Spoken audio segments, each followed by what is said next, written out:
All right, what is on the up, same page. GodDream TV? We are here yet again with another episode. I think today is going to be a little different than normal, hopefully better, and we are so excited. We have with us Tavon, and I'm just super excited, bro, just to not only get to hear your story, but just to all speak about what God's been doing in our life and what He's going to do going forward. Definitely.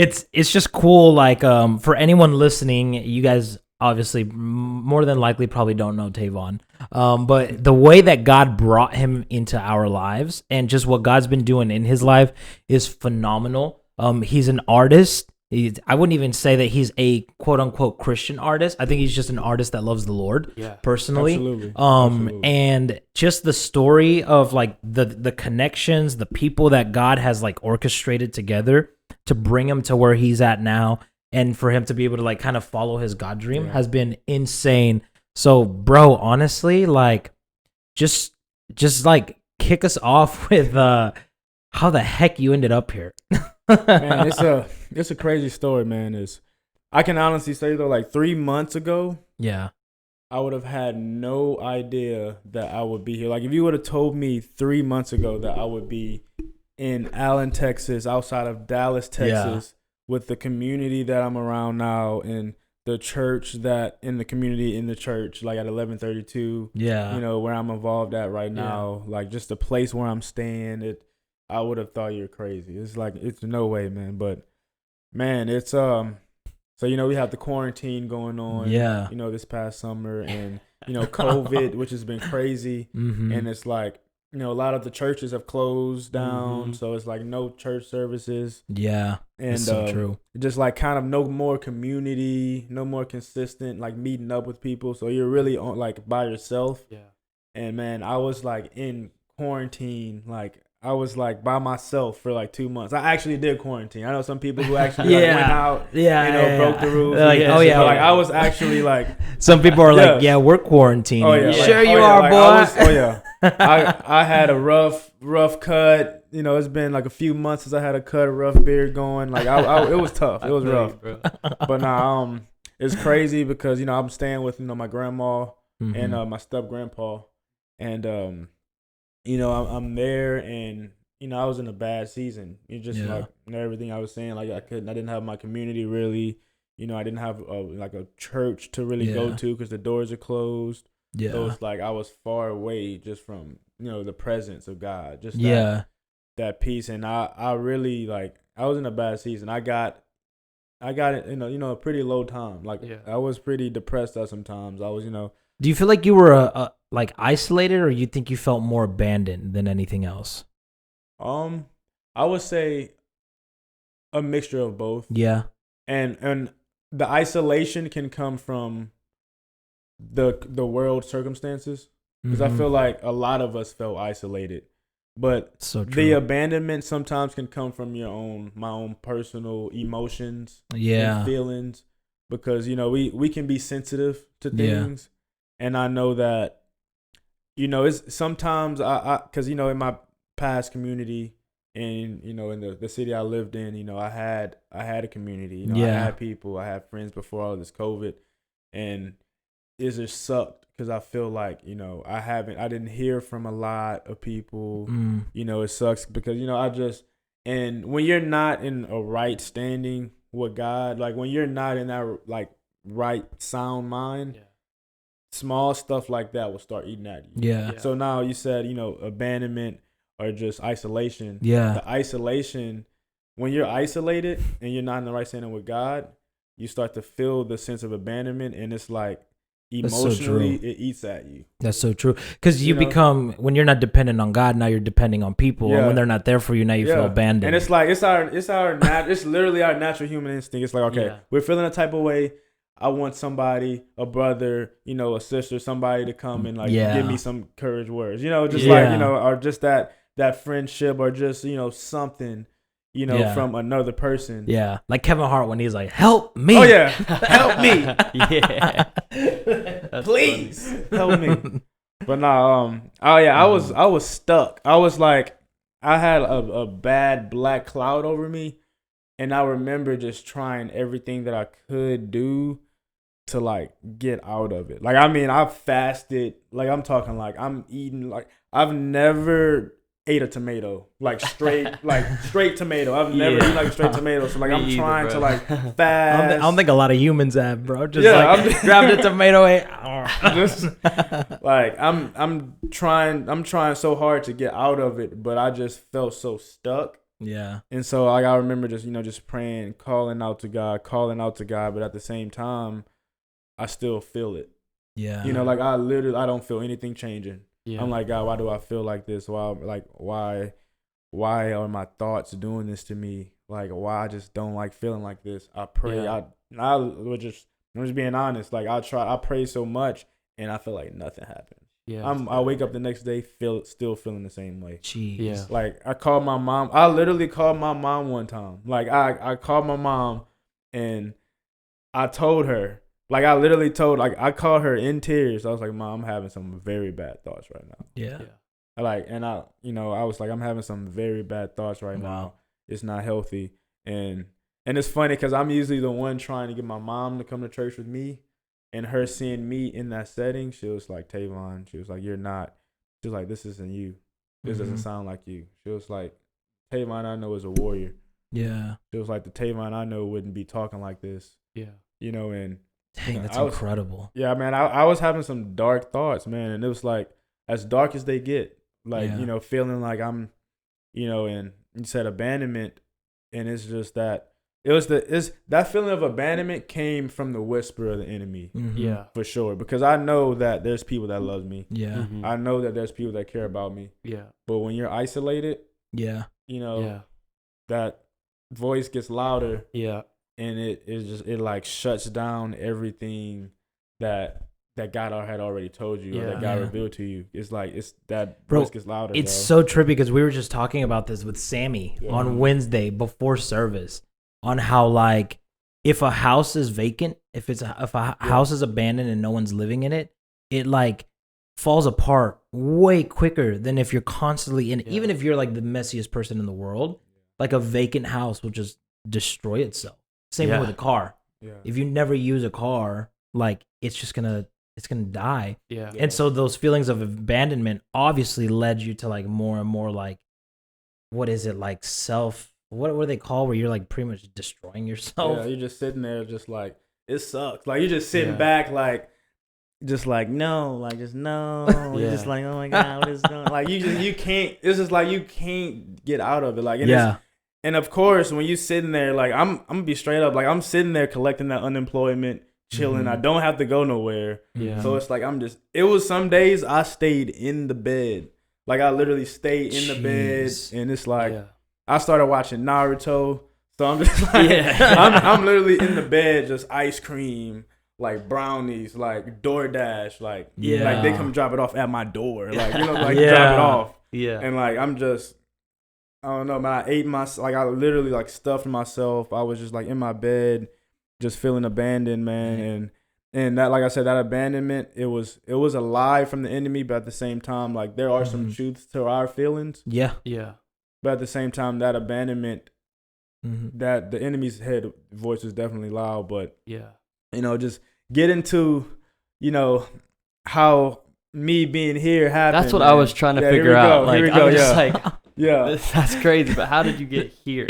and like this, to where you're not laying in bed all day no more, bro, at all. Yeah. And I'm glad you introduced me as Tavon because that's who I am. Like I am Tavon Ray Seymour. That's who I am. Yeah. But I also, I'm Ramsey Ray, the artist. Yeah. Mm-hmm. And I don't consider those people the same person. Yeah. And I want people to know Tavon. I want people to love Tavon. I want people to relate and connect and understand with Tavon. And I try not to bring Ramsey Ray with Tavon. I try not to have that, combination. I try I want to be Tavon 100% of the way. Yeah. And Ramsey Ray is just a product of just it's just like a display. Yeah, it's a display of your creative display of what God that God-given talent that he's blessed me with.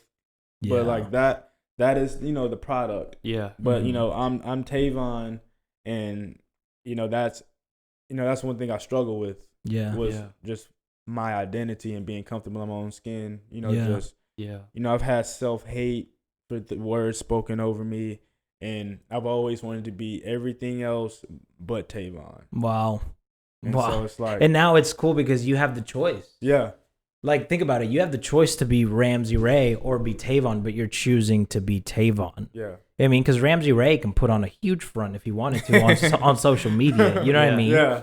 But instead, you're choosing to be Tavon and be, like, vulnerable. Yeah. So after that, bro, after you were finally to start getting out of bed, what happened? How'd you get here? Yeah. Man, all right. So my birthday is September 25th. Yeah. And I met up with my friends, for my birthday, some friends that I had back at home, at Bethany Church, shout out to Bethany Church. Let's go. Amazing people. And, I spent my birthday, with them that birthday weekend. And it's just crazy how it ended up happening.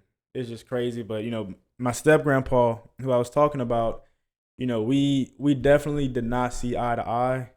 We definitely butted heads. Yeah. And, it's like a wise man once told me, there's a saying like, hurt people hurt other people. Yeah. Mm-hmm. So I know he's had a lot of things that he's going through, and maybe expectations or something that he didn't live up to. Yeah. But it rubbed off and affected me. Yeah. And so, I never really used it against him, but it's, this one time we got into we clashed, we got into an argument. Mm-hmm. I got out of character. Yeah. I did. And so, my grandma, which is my Mimi, who I love to death, she told me like, yeah, that's not you, Tavon. Yeah. And she was just like, it's not healthy because she's like in the middle, because she's, Mimi, loving and Mimi, and then you got your husband. And then you got your oldest grandchild. Like, I am the oldest, like, of her grandchildren. Which they love more than their own kids. Yeah. Oh, what? Yeah. Like, my mom would, like, scream at me the wrong way, and my grandma was just like, all right, you need to stop. You need to stop, Michelle. Man. But no, I love my Mimi. I love my mom. Like, those are amazing women. They raised me. Mm-hmm. I wouldn't have wanted it any better. Yeah. But, back to this, man. Like, so we butted heads, and long story short, they're like, yeah, it's not healthy for me. It's not healthy for you either, Tavon. And she knows my aspirations. She knows the things that, that I dream of and the things that I'm pursuing. And she was like, she was looking out for me too as well. It was all out of love. Yeah. And she was like, this is not going to help you get to the next level for where God wants you to be. She was like, this is going to hinder you because it's so toxic. Toxic is not doing anything for you. Right. You're going to have to, you're going to have to go. Yeah. Like, literally, like you have, and this is the day before my birthday. And it's funny. She hit me with I'll never forget this. She's like, oh, happy birthday. And I'm just like, yeah, man. Whew. Tough.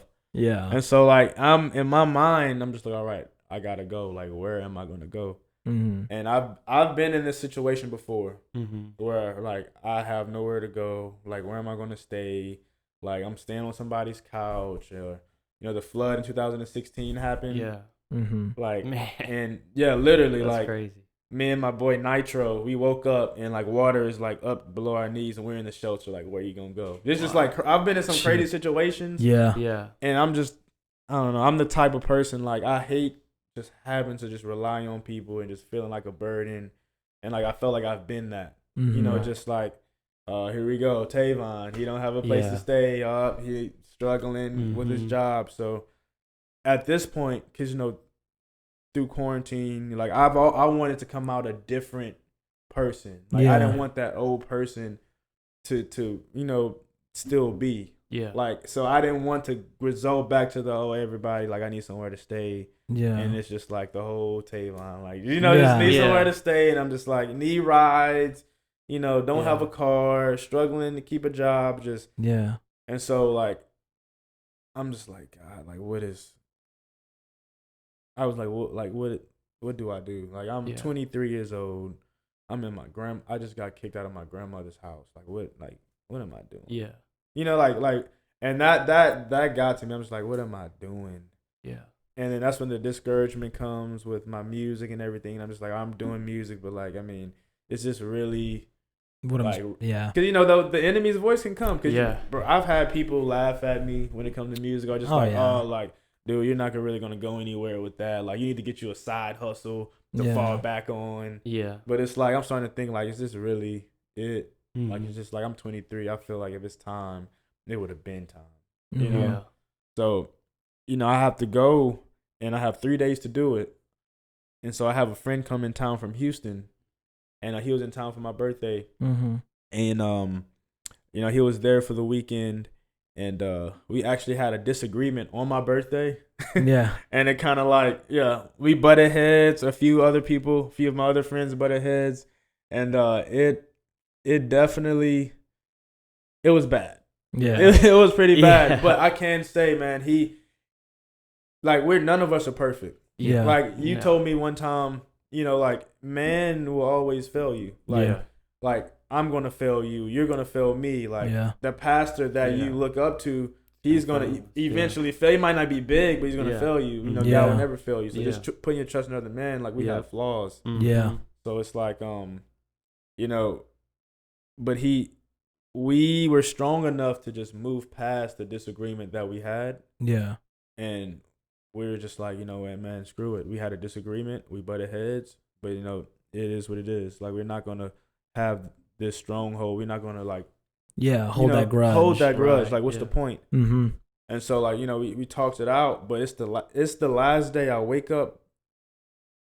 Sunday morning, we had this, after party at Bethany. Mm-hmm. And then it was the next morning. I wake up Monday morning, bro. This is the day. I got to go. I wake up with the blues. Like, I'm really on the bed just like, oh my, like, what am I going to do? I'm bad. Yeah. Like, I'm like, oh, I don't know what I'm going to do. My friend Russ, one of my good friends, I'm just like, I'm asking him, like, man, could I possibly come over there? Like, I don't know. Because, Russ has always, man, been reliable, always comes through for me. But, it's just his situation with his family is kind of like, it was tough what he was going through at the time. Yeah. So I'm just like, man, what am I going to do? And in my mind, I'm just like, I do not want to go to all of these other people and tell them the situation that I'm in. I just don't want to do it. And I get a call from, the guy who I had the disagreement with. Yeah. And he's like, hey, man, the guy who came in from Houston. And he's like, hey, man, I just want to say, hey, I'm heading back to Houston right now. He's like, I'm sorry that your birthday had to go that way. Because, it was tension on my birthday. Yeah, yeah. And he was like, I'm sorry that I had to go that way. But I'm just saying, I'm heading to Houston. Just seeing how you're doing. And, in the mood I'm in, I'm just like, I was like, okay, cool. Yeah. I'm doing fine. Like, I forgive him. Everything's good. But it's like, I'll talk to you later. I'm just not in a good mood at all. Yeah. Yeah. Bro, I hang up. He hang up the phone. He's an hour out. Like, he's literally an hour out, bro. Yeah. He calls me back within, like, 45 seconds. Yeah. He's like, hey, Tavon. Because he knew the situation that I was in. He was like, hey, Tavon, you want to come to Houston? And we talked about it, like, before the argument. We were like, what if you possibly came out just like out on faith? Yeah. Yeah. Just like, who knows? Yeah. And I'm like, teardrop, just like, Houston? Like, yeah. I was like, man, sound that bad. But no, I actually, when he asked me that, I was just like just being straight up, I was just like, I was so in between. Like, bro, it was like 50-50. Yeah. Because I know from the outside looking in, stupid decision to just grab everything I have, drop everything, and go to Houston. Stupid. Like, from the outside looking at it, why would you do that? Yeah. But then, I don't know. It was just, something, God. I mean, I guess you could say God, but I felt like that was the right thing to do. I just felt in my gut. And I don't know. I've always been that person. I don't really, the popular opinion of what everybody thinks, I don't really just like go with the flow sometimes. And it's funny that you say that. It's like you felt that it was the right thing to do. Yeah, I did. But it probably didn't feel like that later on. And I don't know. And another thing too, I'm just like, because I can be in my head a lot. I'm like, all right, we had this argument. What if God wants me to forgive? Like, what if God wants to use this? And what if I'm blocking the blessing by like holding on? I get in my head, so I'm just like, you know what? Yes, come back. Yeah, I just had to make it. Yes, come on. I have nowhere else to go. Come on. Yeah. He turns around, which was, man, shout out, bro. Yeah. He turns around. He's an hour out, comes back, picks me up, and I go to Houston. Wow. So now I'm in Houston. Yeah. So in my mind, I'm just like, all right. And it's not guaranteed I'm gonna stay there, but in my mind, I'm like, all right, I am in Houston right now. And Neil, that's his name, Neil. I'm in Houston right now with Neil. His parents are awesome. And I'm just like, all right, what if this is to start over? Yeah. I'm like, okay, like, I'm here now. Like, what? And so, the saying, like, hurt people when they're going through something, you hurt people. You just, do things to other people you don't even realize. But, I know, he was struggling with a lot of things, just he was struggling. I was struggling. And even if, and this is how I see it, I feel like sometimes relationships, you can have the right relationships or the right people in the wrong season. Oh. You know what I'm saying? Yeah. That can be like for a friendship. That can be for like a romantic love. I feel like sometimes it's the right person at the wrong time. Yeah. Yeah. Mm-hmm. And maybe that's what it was. But God will still use it. Yeah, God will still use it. Oh, yeah. Oh, what? Yeah. He will use it. But man, like, at the time, I had just released, I released my album, my EP. Yeah. Right before I left. So I released my EP and then left. And so like I was able to get that out of the way, out, and then I left. And so I'm out there, and he was just going through a tough time mentally. And we butted heads again. And a lot of the times I didn't understand why he was upset, but like, it was he was dealing with something. Yeah, he was just dealing with some stuff. And I don't hold it against him at all. There's no hard feelings. But he was dealing with some things and kind of would lash out on me. And it was just 2 days me being in Houston. Just like, God is just crazy. It baffles me. Yeah. God is just crazy. Yeah. It's 2 days in, and we went to this like B group, and it's 2 days in, and it's that night. And he kind of like, kind of came at me in a way, and we clashed. And I'm thinking about a lot of things. Like, my mom's in the hospital right now. I don't know where I'm gonna go. Like, I have all of my bags. I'm in Texas. I have no idea where I'm going. I literally have $15 in my wallet. Yeah. And it's not even in my wallet. It's on Cash App. Like, I got to transfer to my bank account. Like, and they're gonna take their dollars. Oh yeah, you know they're gonna charge that instant transfer fee. Like, they don't. But so it's the night. In this one, it was bad. It was bad. Like, it was 10 times worse than my birthday. It was horrible. And it's kind of cold outside too, wind blowing. Yeah. And we get to the doorstep, and he's like, "Are you sleeping here tonight?" And I was like, "What?" I was like, "What you mean?" Yeah. And so it's like, it was to a point, like, it was to a point like I couldn't stay there no more. Right. Like, I could not stay there. I'm in Houston, Texas. And at this point, it all circled back, because remember the 50-50 decision that I felt like I was at? I'm in that room upstairs, and I'm just like, in my mind, stupid. Yeah. Like, I'm stuck in Houston. Yeah. Stupid. It's my fault.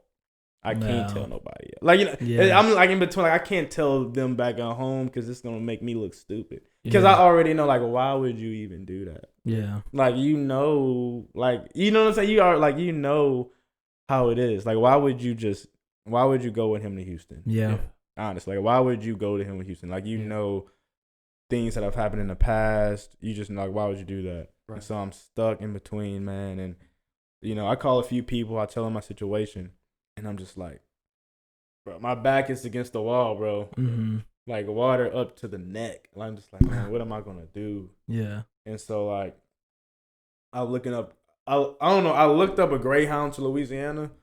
And it's just, I couldn't afford that. I had $15. I couldn't do it. Yeah. And I'm just like, man, what am I going to do? Like, I'm like, I've been in a lot of crazy situations. And it's funny, my friend Russ, like, that's like my best friend, man.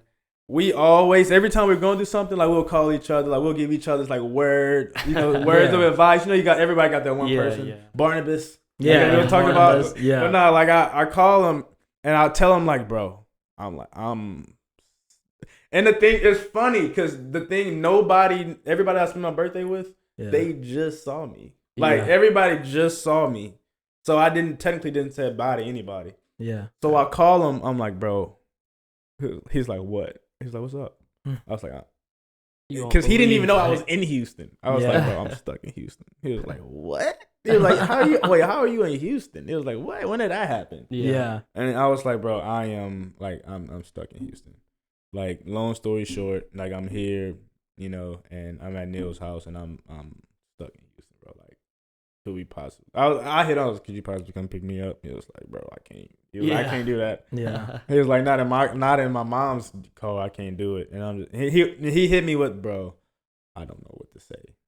Mm-hmm. Like, he's never like just been like nothing to say. He's never like just not had nothing to say. He was like, bro, that's my friend. He hit that. I just that's tough. That's tough. Like, that's tough. Like, I don't know what to do. So it's like, bro, I don't know. I mean, I got off the phone with him, and I'm just like, what? I'm like having anxiety. I don't like. I'm like, bad. Actually, like a anxiety attack. Mm-hmm. And then like, bing. I don't know. It's like my Joe. Y'all know Joe. Oh yeah, Joe Bartholomew. Mm-hmm. Bartholomew, cool dude. But like he was part of the community at Bethany. That's why I met him in Baton Rouge. Yeah. And so I remember he was talking about Dallas, about living in Dallas and about moving to Dallas. Yeah. I wasn't sure if he was still there, but I remembered that, he was talking about living there. And so I was like, man, I wonder if Joe's still in Texas. Because he's the only other person that I knew in Texas, bro. Yeah. The only other person that I can think of. And Joe, I joke about it all the time. This dude never responds. This dude never answered the phone. Bro, like, I would text Joe, and he would respond 3 months later. I'd be like, what's up, bro? Trust me, I know that boy never responds. No, but like, what's up, bro? What you up to, man? 3 months later. Oh, nothing much, man. I just been chilling. Like, it just hadn't been 3 months. But now, like, I text him. I was like, bro, you still in Dallas? That's what I texted him. Hey, bro, you still in Dallas? He responded in 20 seconds. I was like, what? I was like, that caught me way off guard. Yeah. I was like, okay, you might have something going here. But I actually called him and I explained to him the situation, and he was just like, what? Like, he was like, what? Yeah. You stuck. And he seen me in that water. We call it in that water when you're drowning. We just like life just punch you in the face. You just like, he's seen me in that water before. Like, I'm always in something. I don't have a place to go. Or I'm going through this. Like, I'm just like, I'm deep in that drown, just something. Yeah. And like, he hears this, he's like, bro, that's crazy. Yeah. Like, and my boy Joe, man, because it was like 1 o'clock in the morning. He was like, all right, I'm gonna head there at 7 o'clock in the morning. So he gets there like 8, 9 a.m. and he picks me up and we head to Dallas. Wow. And like, this was Wednesday, right? This was literally Wednesday. This was church day. Yeah, you showed up. This was church day. And at this point, I'm so numb to everything. I'm just like, all right, I carry all of my suitcases, 3 suitcases, and I'm gonna be straight up. I have $15, bro. But you don't really got. I went to Starbucks, got me a nitro cold brew. I had about $11 and like 37 cents. So I'm like, that's what I'm rolling with, $11, 37 cents, man. And we get in Dallas, and he tells me about this youth event. Yeah. At a church, 11:32. Mm-hmm. Yeah. And then that all happened Wednesday. Wow. All of that from happened Houston. To Dallas. To Allen, Texas. Like, and I went that night, Wednesday. Yeah. And I'm kind of numb to everything. Like, I'm kind of just like going through the motions. Yeah. But I love, like, hey, like we all have problems. Yeah. We all have, leprosy. We all have something that we deal with. But at the end of the day, we love God. And that's me. Like, I love Jesus. Yeah. Yeah. Like, at the end of the day, like, no matter how deep I'm in, or like no matter how dark my mind can be, like, it's just the foundation that was planted inside of me. Like, I love Jesus. Like, he has, he has my heart. So it's like, I'm just like, you know what? Let's go to it. Yeah. Mm-hmm. Like, how I'm feeling right now, I can use some presence. I can just, I can use that. And so I get there, and immediately right off the bat, I was just like, I told Joe, I was like, bro, this place is fire.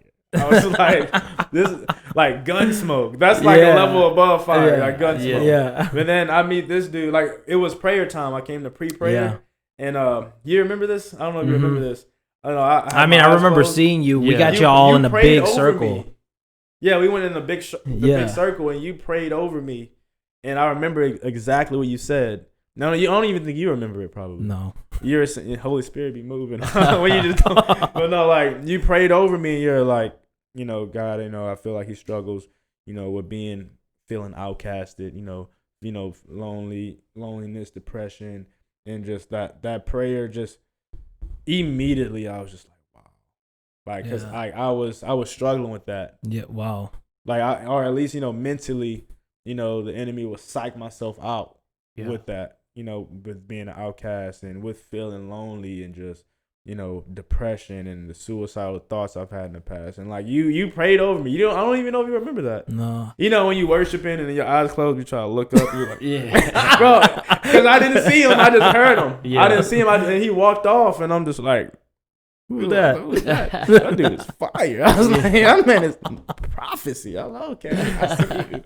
But he walked off, man, and the service was amazing. Yeah. Pastor Cam was amazing. Mm-hmm. And Pastor Cam gave you a word too, didn't he? Or no? No, Pastor John. Micah. Pastor John Lamadou. Yeah, it was Pastor John. Yeah. Mm-hmm. He called you out, right? Yeah, that was crazy. Like I remember when I saw him, and it's funny because this past service, he was saying how some people wouldn't even think he's a pastor, they think he's a student or something like that. Bro, I saw him before the service started. I just thought he was just like a regular person in there. Well, he is a regular person, but I just thought like he was just there, to receive. Yeah. And he was just like, man, I like, he said something. I heard Blazers.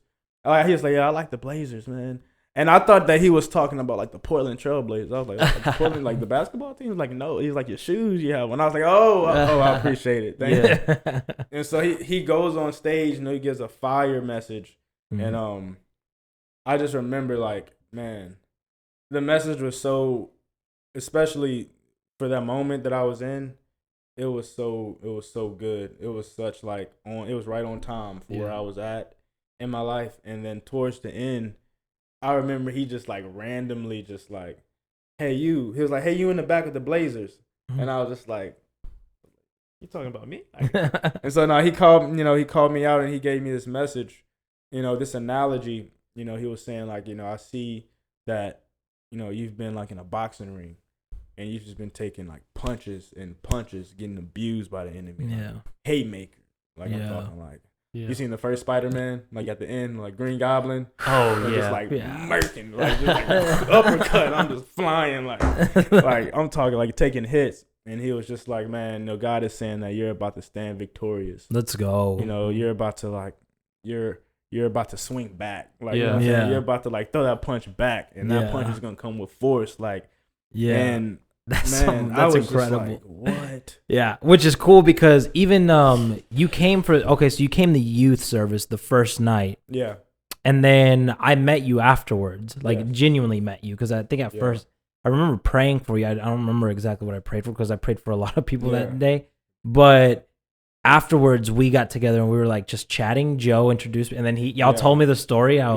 He was like, yeah, we just got back from Houston. I literally just went and picked him up right now. Joe, I was like, what the heck, bro? Yeah. And I was like, bro, you should come to my group tomorrow night, which is like Thursdays. Yeah. And this is the next day. You invited me the next day. And at this point, you didn't even know yet if you were staying. No, I didn't know. No, at this point, literally the plan, technically I wasn't even supposed to come to that night, to the youth night, because Joe was going to drive me.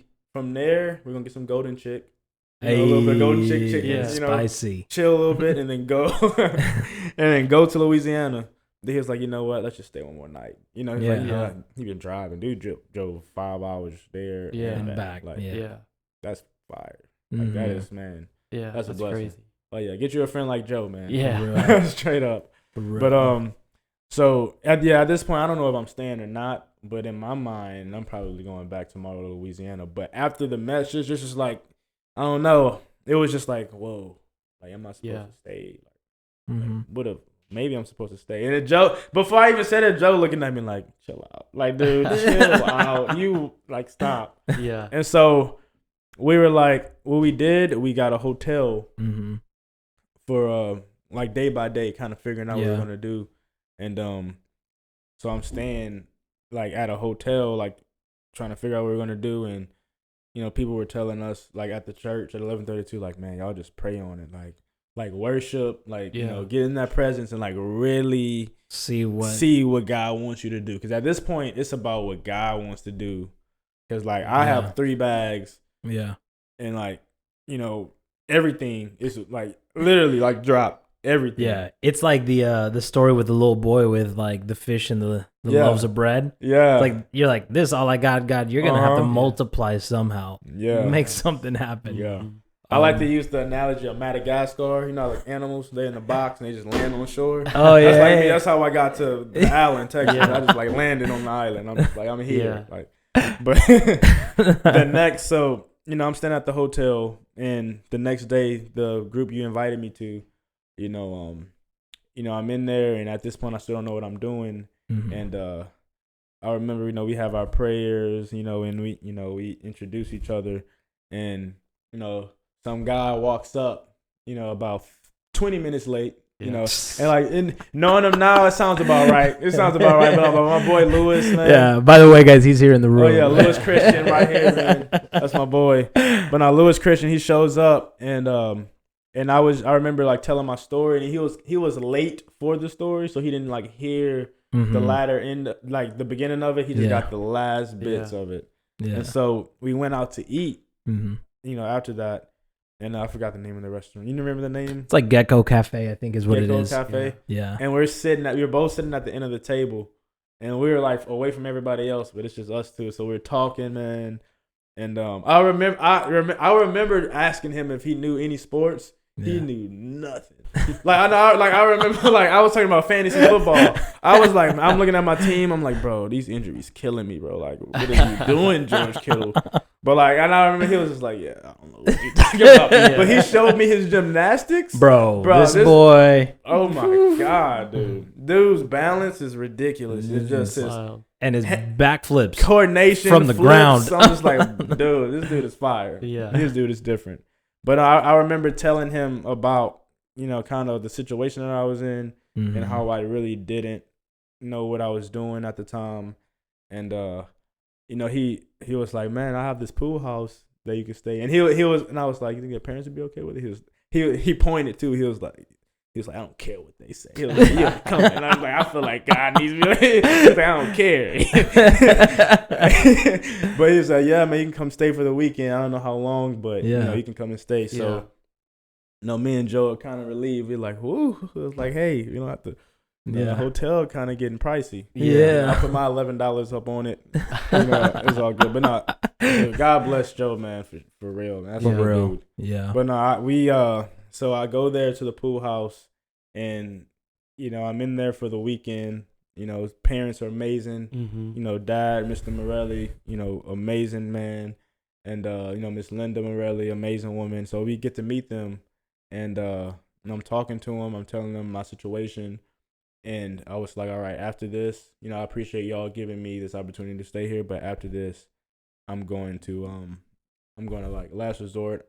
I'm going to like probably go to the Samaritan Inn. Like that's a homeless, it's like a homeless shelter. It's a bougie homeless shelter, but it's a homeless shelter. Yeah. But I was like, I'm going to go there last resort, and I'm going to try to find a job. And at this point, I'm just like, all right, I think God wants me to be here. Yeah. So you're like, I'm going to find a way to make it work. I'm going to find a way to make it work. I'm going to start from ground zero. Like, it is what it is. Like, I made that decision in my mind. Like, it is what it is. Yeah. And so I'm going to just pour into the community. I'm just going to, trust God. I have no choice. And it was the last day that I was there. Like, it was Sunday. And then he gets a call from his dad. And how you ever feel like you're overstaying, like you're staying. You're just like, oh, dang it. He's just like, yeah. And he gets the call, and I'm just like, I look at Joe. He's just like, this is it. That's it, man. Yeah. Time to go. He's Samaritan Inn. Here we come, people. Well, no, he comes back in, and he's like, yeah, my dad don't want you to leave to go to Samaritan Inn. He wants you to stay here. And I'm just like, what? Like, you ever like something ever happened to you and you try to like hold in your excitement? You're just like, But like on the inside, you just like, let's go. For real. Like, man, bro, like that night, man, like me and Joe was in there. I think like you went to sleep, bro. We were like, I was just like thanking God, like, wow. Yeah. Like, wow, this is a step, you know? Yeah. And like just the fact that God opened that door, like he Yeah. used, you know, Lewis Christian, and he, before that group, you haven't been around, right? No, he had just started coming probably like 2 weeks ago. Literally. Yeah. Like 2 weeks ago. And we had our groups night at church, and we were like going around saying something interesting about ourselves. Yeah. Everyone just had, lame stuff. Like, myself included. I was like, oh, I like fish tanks. You know what I'm saying? And then Lewis is like, oh yeah, I do gymnastics. And then me just being me, I'm like, bro, can you do a backflip? And he was like, oh yeah. And bro, this dude gets out in the middle of the floor and just whoop backflips, and then does this dope break dancing spin thing. I was like, what the heck, bro? Yeah. And so then I invited him to the group. He came the group really late. He came late the first time and left early. Because I think he had to go to the gym. Yeah. And so I was like, all right, man, that's cool, whatever. He's a cool kid. But then he came back, and he just kept coming back and coming back and coming back. And honestly, bro, like what he did with you was phenomenal. Yeah. But even before that, he was like bringing people to church that were like dealing with stuff and like literally just being the light of Jesus. So, bro, thank you for walking this thing out and not just going to church. You know what I mean? That's like for real. Like I commend you big time for that, bro. Yeah. So it's crazy to see like all of this that happened, bro. And now his dad is helping you with your music career. And setting goals and like just pushing you to like do it and stuff, which is like you would have never gotten to like where you are without like the generosity of people. And it to me, it just shows the love of. I feel like it truly, genuinely shows the love of Christ. Yeah, because it's like, I mean, you can put on the show. Yes, sir. You can act like it. Yes, you sir. Can, in front of people, like, oh, like, everybody look at me. Yeah. You can have the leadership tag or, whatever role that, that another man puts on you. Yes. But at the end of the day, like, I feel like at the end of the day, like, we're here to love God and love people. Yes. Yeah. And it's like, it's not always in the ways that people would think. It's like, you can have the best role, position in the church, lead in this, doing that. But like, if you don't love other people, what does that even mean? Yeah. And it's like, the God, like, it says once you read the word, you get to know God, know his personality. Mm-hmm. And man, God can use anybody, man. Yeah. He can use anybody in any season. And that one person that's over here, sitting over here with, suit and tie, and I'm just speaking in analogy. Yeah. There can be guy A sitting over here, suit and tie. Yeah. A leader, in a church, or just, pointed by man, tall, and just all of the characteristics that are pleasing to the eye, and then they can have this other person B, sitting over here in the back of the church, maybe a beat up hoodie on with a hole in it, but genuinely loves people. But just loves people. Yeah. And just genuinely carries that love of Christ. Maybe he's struggling with something. Yeah. Maybe he got a vape or something. You just never know. God will use anything, and it's like, what if this person B? Yeah. Like, God needs person B. Yeah. To reach this person, but the majority would think that God would use person A, when in reality, God is using person B. So it's like, and bro, sometimes and you can jump in at any time on this, bro, but sometimes you almost see that the people that are more in church are the least likely to reach out to people outside of church. Like the people that are like sometimes the most involved, they're like, well, it's because I do ministry. I'm like, well, everybody else has a job too. Yeah. Everybody else works 40 hours too. Yeah. And their 40 hours also blesses the economy and blesses families and da-da-da. I'm like, but getting out of the building, you know what I'm saying? Which is what I love about groups. Like, this didn't happen in a church service. This happened, outside of church at dinner. Yeah. You know what I mean? Like, some crazy kid got this God-filled idea because he has love for people. Yeah. Like, bro, and was like, you know what? I don't have a lot. Yeah. But we got Pool House, dog. Yeah. And dude, I think just hearing your story, the thing that I guess you could say shocks me the most is when I first saw you, because I was there too. I remember seeing you. I was like, oh, this dude is dope. Like, he has it all together. He has the fresh fade, the new like dyed hair. You know what I'm saying? Like the dope shoes. Like he complimented, and it's like, bro, we have no idea what people are going through. So it's like maybe the guy in the suit, even too, is struggling in his marriage, and it's like what you were saying about the church. I have to be careful because I haven't eaten today. But bro, ministry is not a job. Yeah. I'm sick of it, bro. Like, oh, I work at the church, so I'm exempt from helping people. No. You probably shouldn't work at the church anymore because you're not even doing ministry at this point. Ministry is not a job. It's like, and I have been in that place, honestly, up until the last week and a half, and I don't even work at a church. Yeah. You know what I mean? Yeah. And it's like keeping our eyes on him and his people. Yeah. Dude, I love that because it was like that moment. We were like hanging out one night, bro, and it was like I've always seen Brandon's heart for people. Yeah. But it was just like this specific night. It was like the Holy Spirit just did something deep in both of us. Yeah. But we were even just talking about our lead pastor, right? How everyone, like, bro, if I could tell you how many times someone's actually asked me, like, hey, man, how you been? How are you doing? I could probably count it in one hand in the last year. Yeah. Right? Yeah. Right? Like, and I can't imagine with Pastor Dustin. Yeah. Yeah. Like Pastor Dustin up there every Sunday delivering a word, like, and then people like, Pastor, I need your guidance. Pastor, I need this. I need, you know what I mean? And so Brandon was just like, bro, just imagine Pastor Dustin, like, imagine what we're going through. Yeah. Like, because everyone deals with loneliness. Yeah. Right? Yes. Like, right now, we're all going to leave this room and we're probably going to, at some point in the day, be like, man, dude, why do I feel so alone right now? You know what I'm saying? Everyone, it doesn't matter. When you're on stage, when you're at a certain point of leadership, you're not exempt from it. If anything, I think it's heavier. Yeah.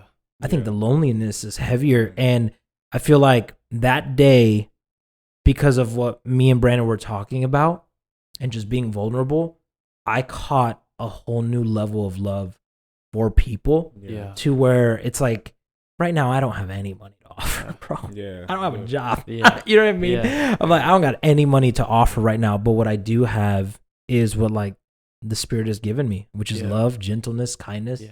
Like, and if I can just pray for someone, then I'm going to pray for someone. But it's like caring about people enough to go outside of ourselves. Yeah. And you're like a product of that now. Yeah. You know what I'm saying? Dude, and just with your story, I kind of wanted to talk about this correlating to like your dream too. Is me and Frank were literally, like, to be transparent, we were sitting in my car yesterday, I was just like, God, what the heck? What the heck, bro? Like, what the heck, dude? Like, looking back over my life, like, at 18, I felt like I had an encounter with God, and, like, God gave me all this vision, all these dreams, these businesses. I was going to travel and speak, like, all these things, right? And then immediately everything opposite happens.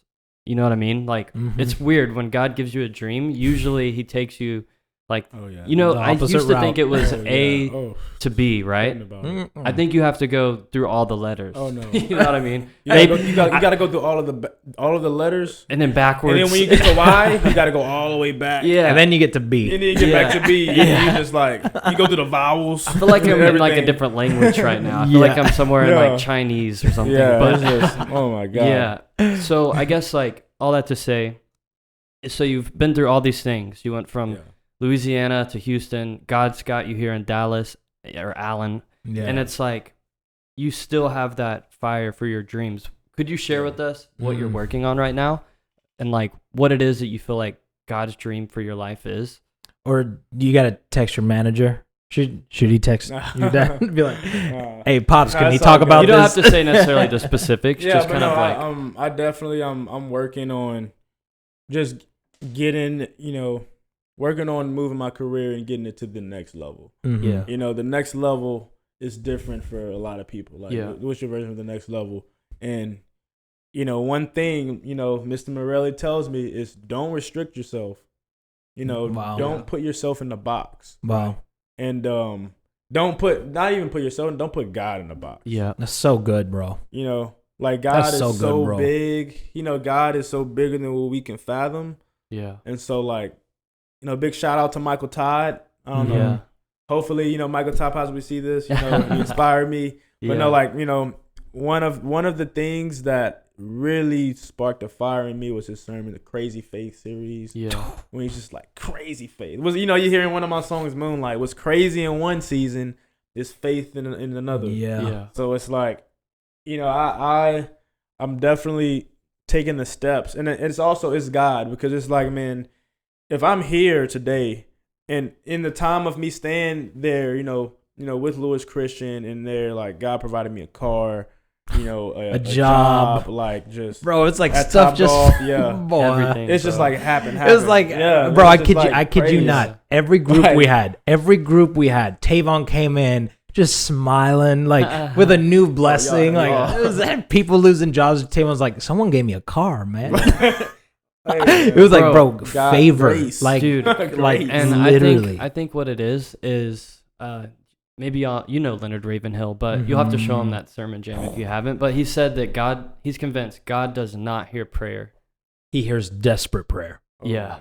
And it's like, how more of a desperate place could you have been in? Yeah. You don't have anywhere to stay. You don't have a car. Like, everything that people rely on, like, you didn't have. Yeah. You were desperate for God. Bro, And he answered. I talk to God like a baby. No, bro, literally, like, I'm telling you, I don't know if I want people praying for me. Yeah.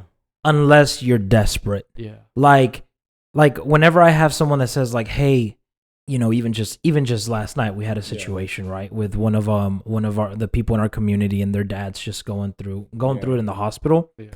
And I just heard some people, you know, just praying to, like, you know, not for healing. Yeah. And I was like, if this was my dad, I would want someone to just feel it so deep that they're like, God, you've got to heal him. I am declaring healing.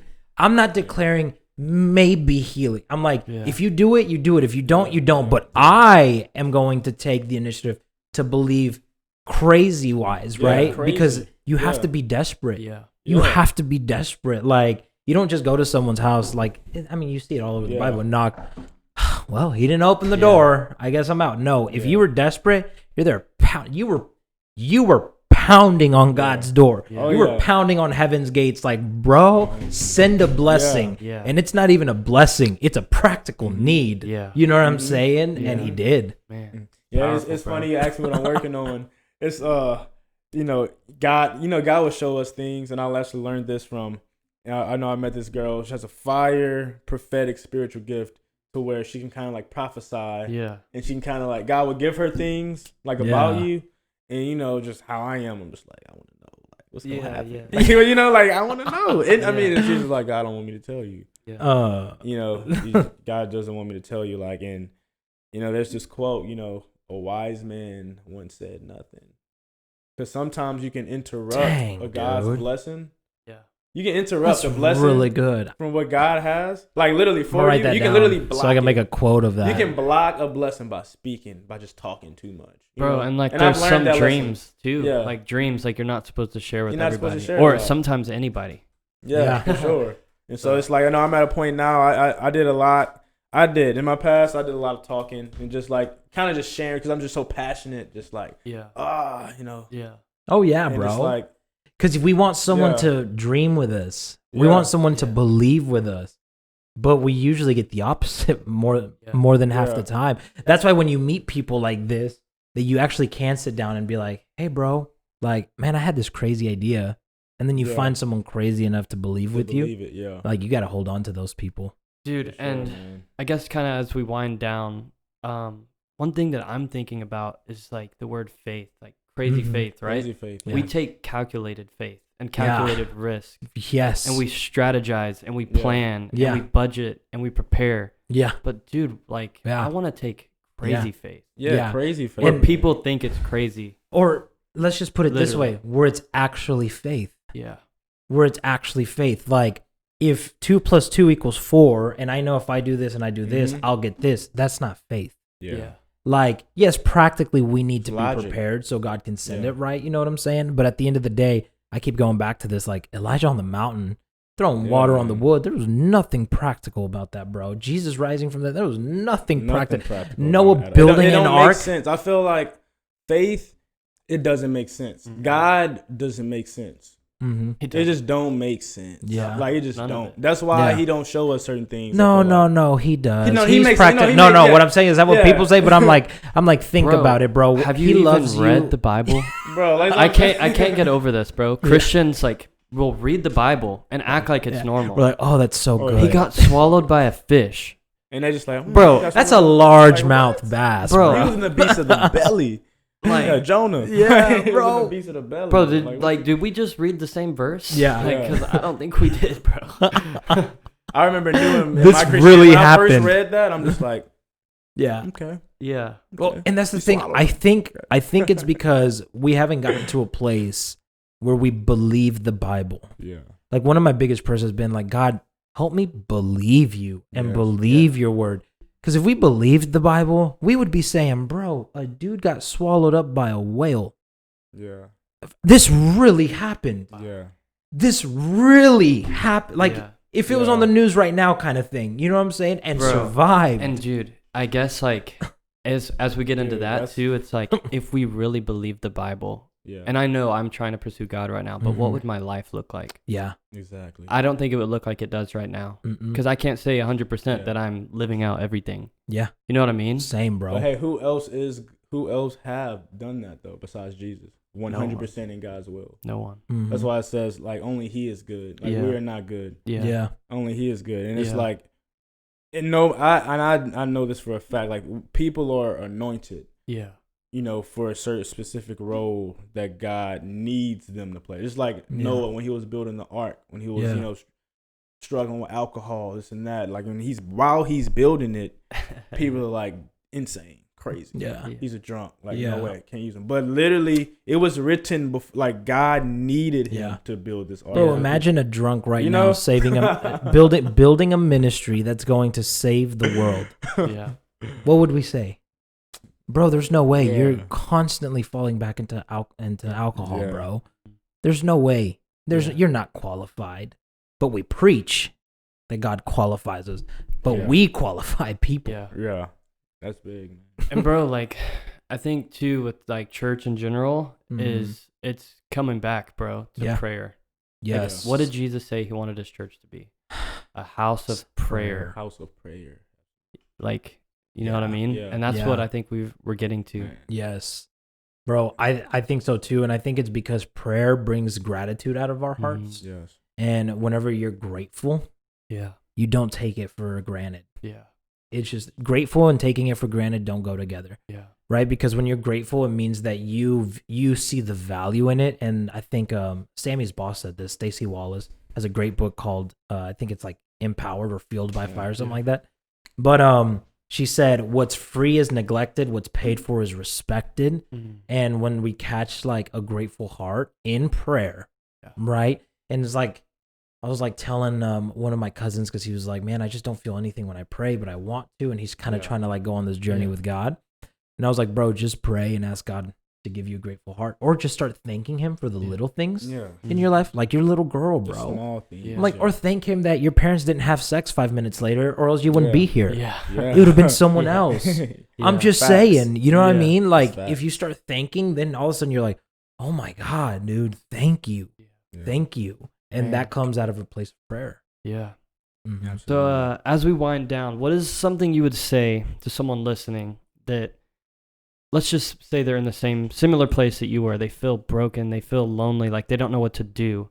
And they feel like they can't connect with God. Like, what would you say to them? I would say, because it's one thing, you might not realize it, that helps. The first thing I would say is, don't be afraid to mourn. Wow. Don't be afraid to let it out. That's really good. That's part of humbling yourself. Because I know men, we have pride. But like, don't be afraid to let it out. Yeah. My mom told me a real man cries. But like seriously, man, just let it out.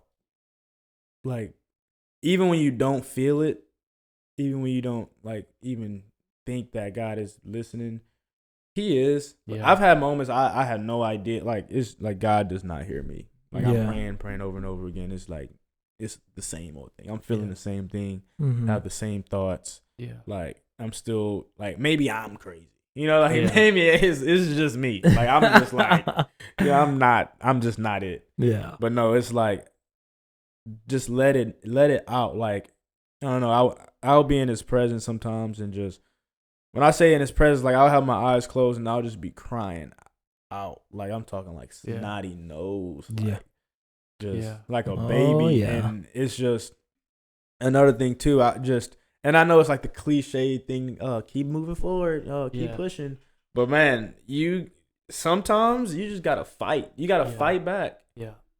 You know, like when you're taking punches over and over and over again by the devil, just boom, boom. Eventually, you just either gonna die, like you're just gonna sit there and take it. Like no, you gotta like get up and have some fight like a warrior. Like you gotta really you gotta fight. Like honestly. Yeah. And it's like, you know, everybody, you know, not everybody, a lot of people want to be successful. A lot of people want this, and a lot of people want this blessing, and a lot of people want God to just hand them something, but nobody wants to fight for it. Yeah. You know, like sometimes you got to fight for what's yours. Like God already has a plan for you. You have a prize. You have a crown with your name on it, and you just have to claim it. Yeah. Bro. You know, like. That ties in perfect with what you said. Let it out. Yeah. Because how do we fight our battles? Yeah. In prayer, bro. And if we're not fighting in prayer, if we're not fighting from our knees and our face in the ground, then we're doing it on our own. Yeah. And if you build your house on sand, boy, that thing will fall quick. Yeah. Man, another thing too, I told my brother this, you know, shout out to Adrian, that's my brother, lives in California. It's tough in the moment. When you're going through it, I know it's very tough. When you're in it, the last thing that you're thinking about is worship. And everybody have different forms of worship. You know, not everybody worships the same way, but when I say like my version of worship, I say go in an isolated room, kind of like just woosah, like, you know, calm yourself. Like those thoughts are running, you know, you're anxious, your thoughts are just boom, boom, boom, boom. I say calm. Try to just silence your thoughts, like close your eyes, get in his presence, put on some worship music. You know, if you don't know any worship songs, you know, type in Waymaker, you know, Bethel music. That's one of my favorites, you know. Or even, you know, Pastor Jonathan at Beth. Have you heard Pastor Jonathan before? No. Bethany, man. Bethany music, hit him up. Fire. Yeah. Fire. But, you know, get some nice worship music, or Here's in Heaven, just, you know, some nice, you know, worship music, close your eyes and just sometimes you have to force yourself to do it because you're not thinking that all the time. Yeah, that's so true. That will, bro. I don't know, man. It just does something to me. Like when I get in God's presence and I worship, or if I just sit there, like no music sometimes. Oh yeah, just sit there and just like, in silence and just ask God to calm my thoughts. Yeah, just give me peace. Like talk to him. But you know the scripture, don't pray without ceasing. Yeah. Talk to him with boldness and authority. Yeah. And like, you know, like declare, like, you know, like these thoughts are, you know, are gone. Like I rebuke the enemy. Like, you know, declare like how mad we get at people, how mad we get at our ex, girlfriend. Like get mad at those thoughts. Get mad at the devil like that. Like get mad and like speak with authority. Like I had enough. Like you know, straight up. Like I'm about to step on your neck now. Like the enemy, like. And you fight back. That's how a real man fights. Yeah. A real man fights with praise. A real man fights with worship. A real man fights getting in the word. Yeah. You know, sharpening his spirit. That's how a real man fights. That's so good. And the world standard, they have it all wrong. But screw their standard. It's all man. good. That's what we say. It's all good though, because I feel like God is about to do something amazing across the world. Yeah. I feel that. Like he's about to do something amazing. The people he's about to use. Yeah. People won't see it coming. Yeah. But like I feel like the way that we need to fight is going to be revealed to the world, bro. Yeah. Like I do, bro. And I feel like a lot of people are going to have a special part of it. I just want to be part of the wave. It's going to be a revival, dude. It's like that's what I don't get them started. Hey, you're about to get them started. Hey. No, bro. It's just like as we're talking about prayer, you've heard this. I would rather teach one man to pray than I think he said 10, but I would even say 1,000 to preach. Yeah. And it's like bro, Leonard Ravenhill said this too, is like, if you're not known in hell, like by the devil, you're not a good preacher anyway. Bro. Like what are you talking Man, about? that's Like, fine. and it's like, oh yeah, I know Frank because he's been praying. You know what I mean? Yeah. And it's like, make them shake in their boots, bro. Bro, because prayer works. Yeah. Like desperate prayer. Dude, like, I want the enemy. Like, I want the devil to be so scared. Like, stop praying. Like, and to just be like, I don't want Tavon, Lewis, Frank, and Brandon. I don't want them to even go to a racetrack. Yeah. Because they're going to flip the place upside down. I don't want them to walk into Walmart. Yeah. Because as soon as they see someone, they feel like they got to pray for them. They're going to unleash heaven. Yeah. Like, bro, like, dude. I don't want them to. I want them to keep going to church and stay there. Yeah. And bro, Like, I've really feel this Stay in too. there, yeah. It's like I haven't asked God yet, but in this moment, like, God, take away the hesitation. I think that's what faith is. Yeah. There's no hesitation. No hesitation. You know, Yeah. like when God tells you to do something, and then you're like, wait, let me think about it. Yeah. Like, no. Yeah. Just yes. Yeah. And it's Yes, like, God. you know, with Lewis Christian, if he didn't take that step, Yeah. like, If he didn't point that little finger, it was like, Yeah. I don't care what they say. I like boy. that. Yeah. like, oh yeah, he had emphasis. Yeah. If he didn't do that, like, Yeah. everything that came from that wouldn't have happened. Just like now, the pool house, we've been working on it Yeah. for a few months. You know, we just had, the first youth group there last night. You know, worship. And we're about to just go in there, yeah, bro. We're about to ping go in that pong, place. Like, it's just amazing. Yeah. So it's like none of Yeah. all of this would have happened. I wouldn't have met his dad. Who knows what would have happened. Yeah. And it's all about that. Like you said, no hesitation. Like, Yeah. Bro, I'll finish off this because I know we've been trying to close. we've been But, going, I know. But I'll finish off with this. Lewis didn't hesitate. Because Lewis didn't hesitate, now any fruit that you yield, you're credited for. And it's because of your simple act of faith, bro. Like the same girl that you invited to youth. Same thing. Her life was changed because you made a bold move and said, hey, I'm going to talk to this person and I'm going to go out of my comfort zone without hesitate. Or maybe you did, forget it, even if you did hesitate, but you did it. Yeah. You know what I'm saying? None of this would have happened without Lewis stepping up and saying, hey, you know what? If I take a blow to my pride, I'll do it. Yeah. I don't care. So good, bro. That's so good. I'm so blessed. Man. To have met Lewis, man, to have met you and your family, and just the whole community, man. Just Pastor Cam, and just the youth group and just 1132. Man, I'm definitely grateful. Like, I'm so grateful. I can't, bro. Like, words can't fathom it. I wake up every day, I'm just like, man, what is going on? And the thing is, I know, man, God is just getting started, and it's just like, I feel like that was, because all of this definitely increased my faith, but it's like, man, I've done this. And it's not just increase my faith just in what he can do for me, but like what he can do for anybody.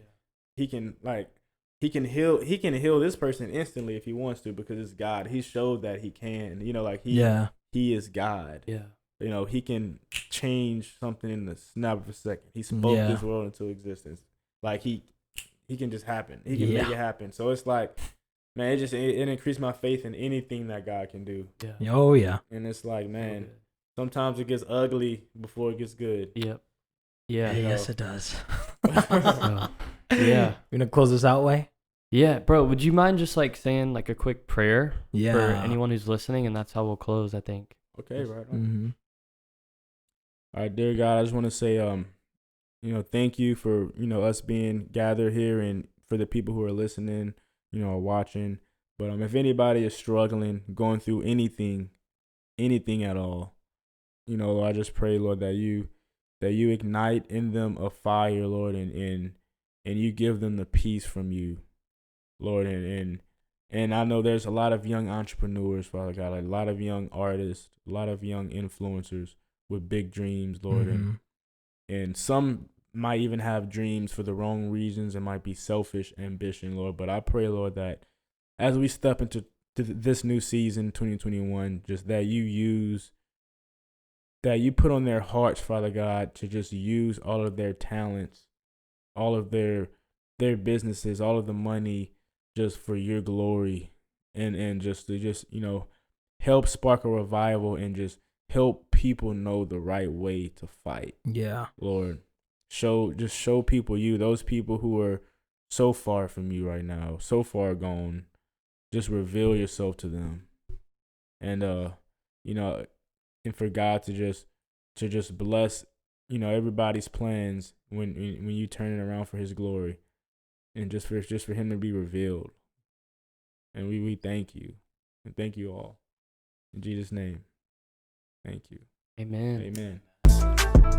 Do they really see me? They tell me that they love me. Do they really believe in me? A broken heart into a blessing. Thank you, girl, for leaving me. Now we on our way to heaven. Thank you, Lord, for keeping me. Thank you, Lord, for keeping me. Blessings, blessings. Thank you, Lord, hallelujah, for your presence. Weapons. Thank you, Lord, for your weapons. We stepping. Got some wounds on my back. Was that part of the mission?